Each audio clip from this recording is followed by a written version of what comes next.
ही बात कर रहे हैं फिलहाल। जो आप कह रहे हैं ना कि एनआरसी और एनपीआर का नोटिफिकेशन नहीं आया, तो हम सीए का ही बात कर रहे हैं कि किस तरह से ये जो एक्ट है वो डिवाइसिव है, कम्युनल है। क्योंकि एसबीआई को डेटा देना था तो उसके बीच में ये ले आए ताकि पोलराइजेशन और उसके बेसिस पे वोट इकट्ठा कर सके। एंड सीए अपने आप में इसलिए भी डिवाइसिव है क्योंकि आप जो हिंदुस्तान सेकुलर कंट्री है वो किसी को धर्म के नाम पे, किसी को भी धर्म के नाम पे वो सिटीजनशिप क्यों दे रहा है? आप उन लोगों को सिटीजनशिप देना चाहते हैं जो परसिक्यूटेड हैं, तो श्रीलंकन तमिल्स भी परसिक्यूटेड है, आप उनको भी सिटीजनशिप दीजिए। रोहिंग्या मुस्लिम्स भी परसिक्यूटेड है, आप उनको भी सिटीजनशिप दीजिए। हमारा संविधान नहीं पूछता है कि आप हिंदू हैं कि मुसलमान हैं, कोई भी पॉलिसी बनाने से पहले नहीं पूछता है कि आप क्रिश्चियन हैं, आप जैन हैं, आप बुद्धिस्ट हैं। ये देश का मिट्टी सबका है, तो सिटीजनशिप भी आप दीजिए, तो सबको दीजिए। और ये जो 2024 का चुनाव आने वाला है, इसमें जनता एम्प्लॉयमेंट मांग रही है, जनता मांग रही है। यहाँ दिल्ली की बॉर्डर्स पे किसान खड़े हैं, वो एमएसपी की गारंटी मांग रहे हैं, और उसके बीच में सिटीजनशिप एक्ट लाना सिर्फ और सिर्फ पोलराइजेशन क्रिएट करने का तरीका है, और हम जामिया के स्टूडेंट्स इसको पूरी तरह से रिजेक्ट करते हैं। जामिया के स्टूडेंट्स ने इसका खुलेआम तौर पे विरोध किया था, और हम अब उसी स्टैंड पे जो है अभी भी फर्म है। Here we are announcing our legacy of resistance. We will be continuing our resistance. So here we called you for the press conference. जो जामिया के स्टूडेंट्स का इस बिल पे टेक है वो मैं आपके सामने पढ़ने जा रहा हूँ। उसके बाद आपके कोई भी सवाल हो, यहाँ पे तमाम संगठन के रिप्रेजेंटेटिव मौजूद हैं, आप उनसे सवाल पूछ सकते हैं। मेरा नाम मोहम्मद अल्फाज है और मैं यहाँ का स्टूडेंट हूँ जामिया का। Jamia Millia Islamia resist CAA. Jamia students organizing a press conference at gate number 7. Jamia Millia Islamia opposing the government decision to implement Citizenship Amendment Act. On 11th March 2024, the RSS-led BJP government issued a notification that the rules for the implementation of CAA will be released on the same date.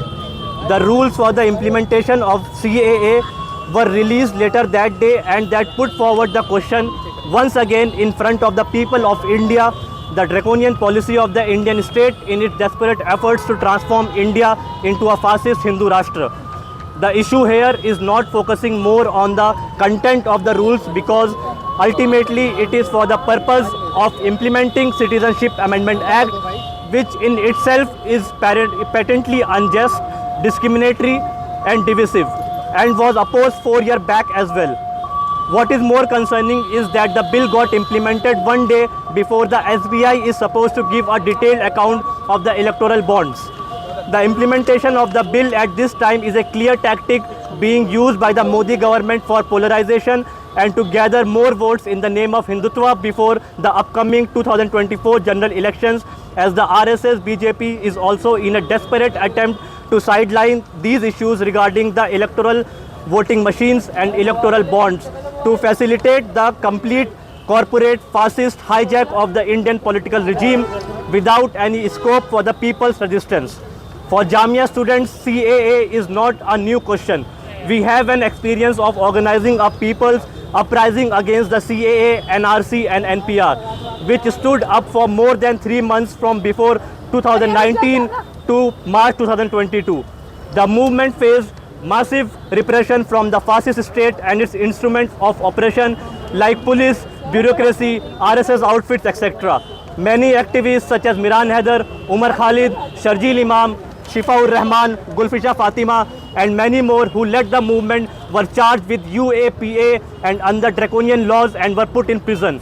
Ultimately, in the name of COVID-19 pandemic, the government got the opportunity to suppress our movement. Many are still in jail, and now through intense militarization, Jamia has become an open jail where protesting itself has become a crime. Now the government has brought back CA once again to implement RSS primary objective of transforming secular India into a Brahmanical Hindu Rashtra, where Muslims will be declared as secondary citizens without being considered as human beings. Gowalkar, who was the leader of RSS, in his bunch of thoughts declared that there are 3 enemies: Muslims, Christians and Communists. Currently in this project, the Muslims are the primary enemies in front of the Sangh. tagging Muslims as outsider, invaders and terrorists in their tactics to create a Hindu-Muslim polarization. This law, which provides citizenship based on religion by selectively excluding Muslims from getting citizenship, goes against the concept of secularism, which is a basic principle of the Constitution of India. That is why we, the students of Jamia Millia Islamia, organized under the banner of different organizations, are condemning this anti-Muslim, undemocratic and outrightly fascist law and the government decision to implement this law. This is just the beginning of the struggle. Jamia students will continue our struggle by uniting the people against the draconian CAA, NRC and NPR. Finally, we have our 3 demands. The first demand is to repeal the Citizenship Amendment Act. The second demand is release all students booked in the anti-CAA movement and withdraw all the cases charged against the students and the people. The third demand is to demilitarize our campus, which you can see all around. Thank you so much.